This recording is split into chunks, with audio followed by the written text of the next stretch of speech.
We can't just be farmers.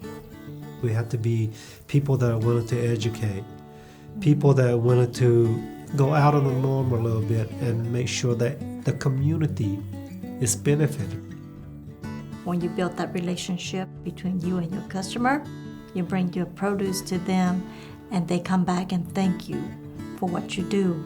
It's that feeling that you bring something good to society. That's what made me want to grow more. My name is Chu Lee. And my name is Tu Lee. Our home is Marion, North Carolina. We are the owners. Officially, she is the owner. I'm the worker of Lee's One Fortune Farm. There is the cassava. We grow mainly specialty Asian fruits and vegetables and heirloom rice, 4 varieties of it brought over from the mountains of Laos. We produce it here with our extended family network in the Western North Carolina area.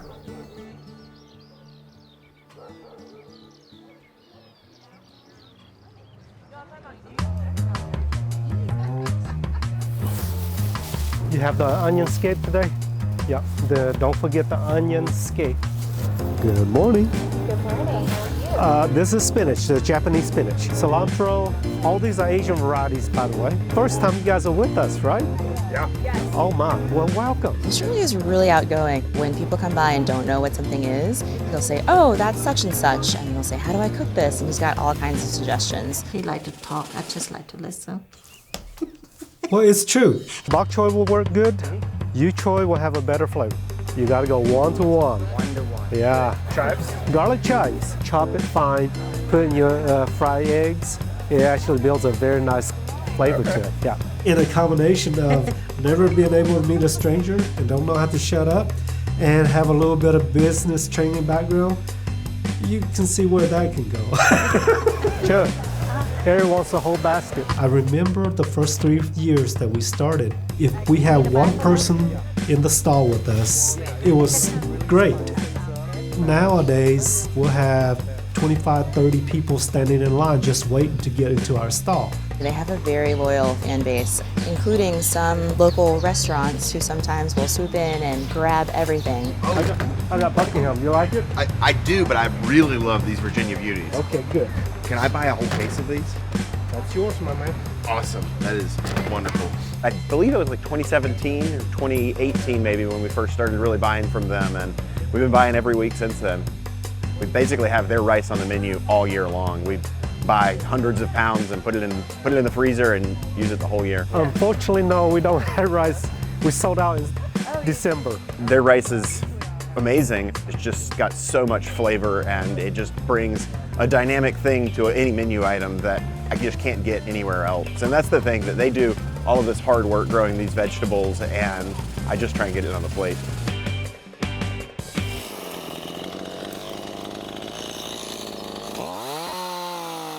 Once we got the property, it looked like this, overgrown with sawbriars, blackberries, sycamore, you name it. My wife and I cleared everything here to get the field to look like it is right now. We had a little small, what they call a garden-sized tractor. I cut quite a bit here with a chainsaw and old traditional tool to cut the sawbriars, and it takes a lot of work. But I kind of consider us lucky because the Hmong families that first started growing rice in North Carolina 40-some years ago, this is all they had, hoe and pickaxe, no tractor at all. So it was tough. I remember how it was in Laos growing things. But in Laos, if you didn't know how to utilize the land, you wasn't going to eat. So all of us as kids, as soon as we were able to hold a tool in your hand, were ushered out into the fields to help. The thing with the Hmong people is, you do have that reminiscence of how life used to be in the old world that you came from. The majority of the older families that came here, they look at these mountains, and that's what it was like in the old homeland that the Hmong community lived. We're considered the mountain people of Laos, and so When the Hmong people came here, it feels like home. I was born in Laos.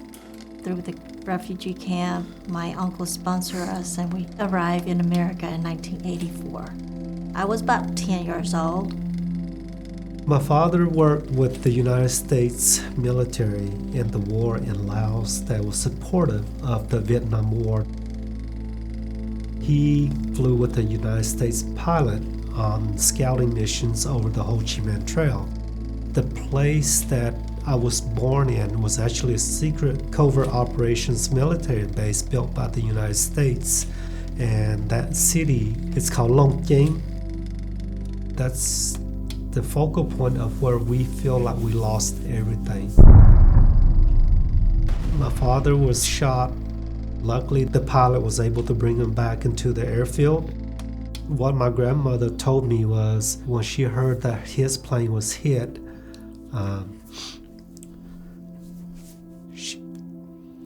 she left everything that she was doing. She ran to the airfield. And she was able to hear a final word. It was something that she told me many times. What he said, and the only words that he uttered was, "It is all gone." I was 3 months old, and it wasn't long after when the country started going through turmoil before the fall of the Vietnam War. Unfortunately, my brother and sister both died during the trek in the jungle, and I was the sole survivor for my entire family. My uncle, he got onto the aircraft to escape out of Laos. And then when we sent word to the United States Embassy that we have made it to Thailand, he immediately sponsored my grandmother and I, and that's how we was able to be brought into this little town called Marion, North Carolina.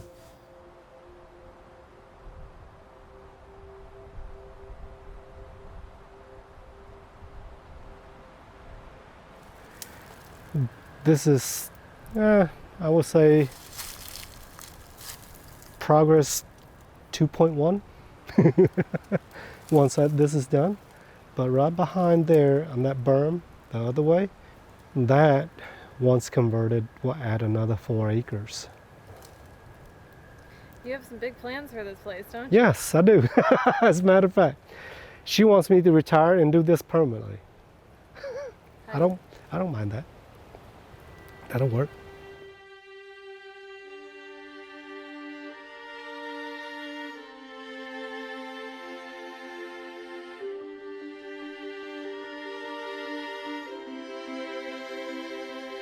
In a way, I want to go beyond the farmer.